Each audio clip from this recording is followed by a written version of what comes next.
Hey folks, Colin here from Spare Outdoors, and today's upload is of I've just built a few nest boxes for my garden because, as you know, I've moved into a new house and it's been all about the house. I've sort of neglected the garden and the wildlife since I've moved here, so I want to start attracting wildlife into the garden so I can show the wee girl growing up a wee bit about the wildlife and get her enthused about wildlife. And as I say, is that we've moved house and I've got quite a bit of space, plenty of ground here to work with. And I've lots of projects in mind for the future going through this year. I want to try and build a wee bushcraft area where I can take the scouts and do bushcraft sessions with them, and just for my own wee projects as well. And we have a field there beside us that we can use them for camping and stuff. And there's lots of hedgerows and trees and stuff where I can, as I said, for the likes of my nest boxes, I can put up and attract the wildlife in and make it like a sort of wee wildlife friendly area.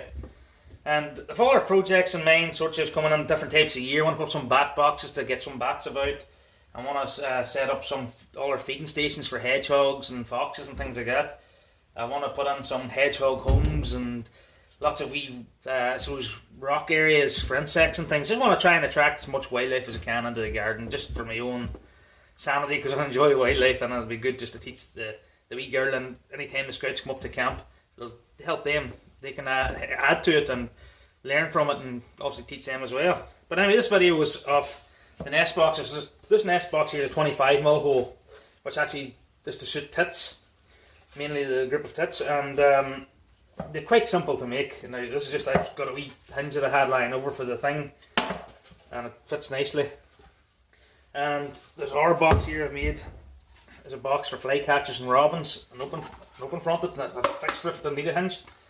And you always stick your wee holes in the bottom for drainage and things.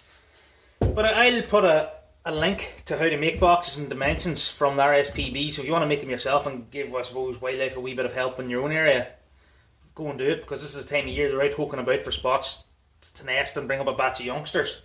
And the reason why I've built these two types of boxes and why I've used a 25mm hole is because I've actually set up a wee temporary feeding station out here about a couple of months ago, and it took a wee while for the birds to figure out it was there.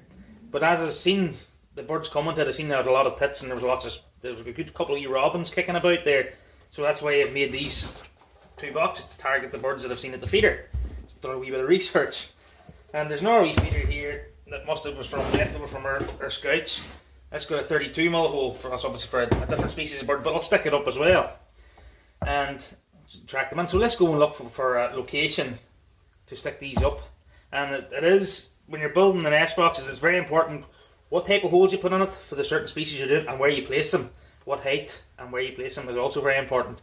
So that there, you see the side, that's just a wee thing so you can put a cable tie or metal on it to keep the roof down, and also we can open it to check and see what's in it. So we'll go check out what we can find outside where I'm going to put this box. And there's a lot of dialogue in this one because it's just a wee one that I've been dying to get done for the birds because they are everywhere. And I'll show you the wee temporary feeding station. It will improve later on when I get time, but it was temporary just to see what was about. So let's go see. So that's the wee temporary feeding station I made. It's literally just a wee bird table we can put food and scraps and stuff on. There's a wee mealworm and suet feeder. There was obviously a coconut that had fat on it, but it's gone. And then just a wee seeded things in it. I've put peanuts and that up every now and then. But that's pretty much it for the feeder. And I'm thinking about up here and behind here under the undergrowth and that, putting up the open box for the robin, because you see him scooting up and down this hedge fairly often. But if you want to know what you have, stick out feeders, see what you can get. And you see you've got lots of ground there to work with, so there'll be lots of projects coming up through the year, and we'll get them as we go on. But see along this hedgerow there, you can see there's lots of trees and stuff. So I'm thinking maybe I'll put our boxes up on our field there, and try and get some birds nesting. So let's go do it. So there's the open nest box, hopefully target the robins. It's not the tidiest put in, but it will do. You have to try and keep it under 2 meters, but above a meter. And I think that should be enough, and it's a nice wee hidden sheltered area in there, so it might work. But I find the open nest box is far more notoriously hard to fill and compared to the closed ones. But we'll see how this one goes. So that's the other one there. That's the one for the tit sits up there now in the field, and we have the other ones Don't know if you can see it. It's on that tree there, just above the mound there in the middle. So hopefully out of them 3 boxes we managed to get at least one nesting bird. I would be remarkably happy with that. But I'll just show you the area around here and the future plans.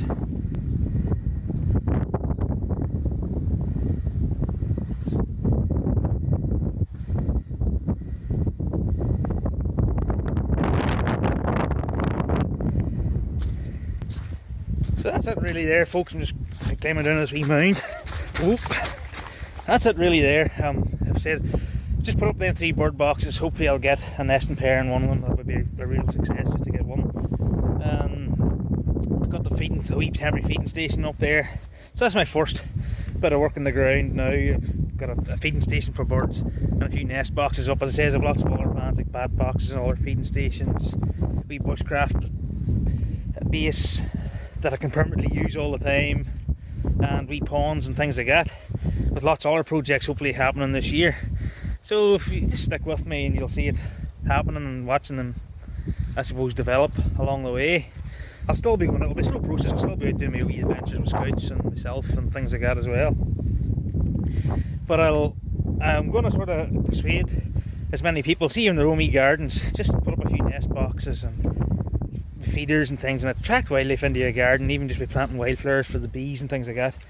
It just makes it such a nicer environment to be in for both the humans and the, I suppose, wildlife. And that's what I'm aiming to do here, and teach my daughter as I go along, as well as teaching the scouts anytime they come up to camping, obviously, in this field. But that's it, guys. I hope this maybe inspires you just to stick up a few nest boxes. There's nothing major there. I stuck up 3 nest boxes at my feeding station, but it's something. It's better than nothing. But it will improve as we go along throughout the year. I might get another couple of nest boxes up later on this week, but because you want them up good and early so the birds can find them. It says I'll put a link to the building of the nest boxes, the dimensions, and what sort of species you want to target, and it tells you there also in the link from the RSPB how to, I suppose, put them up and fix them at what heights and things like that. So have a look at the link, and yeah, go out and stick a few up and get some wildlife into your garden and just enjoy it. Cheers, guys. Thanks for watching. Sorry for all dialogue.